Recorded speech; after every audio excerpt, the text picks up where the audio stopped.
Po, nëse ndalemi pak tek çmimet, nëse flasim, ka zëra që do të ketë ngritje edhe të çmimit të ujit. Do të shkon me këtë vargun e ngritjeve të çmimeve të tjera, sepse deri më tani nuk ka qenë i shtrenjtë çmimi për pagesën e ujit. Jemi real. Jo, nuk ka qenë i shtrenjtë, por produkti më i lirë dhe më i vlefshëm që e kemi në Kosovë. Mbajeni kështu. Uji është më i liri, po qytetarët edhe pse e mbajmë kështu 45 milion euro janë borxhet.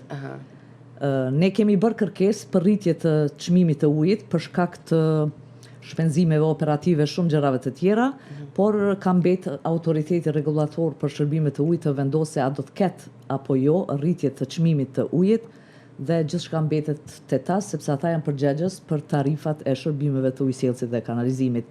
A do të ketë apo nuk do të ketë rritje? Nëse do të ketë, sa do të jetë rritja, të gjitha do t'i shpalosin më 31 dhjetor apo 31 janar, nuk e di, në vitin 2026. Pra autoriteti rregullator është përgjegjës për tarifat e shërbimeve të ujit. Po, nëse mbetet me këto çmime, por natyrisht duke stimulu, sepse shërbimi që merret duhet pagu.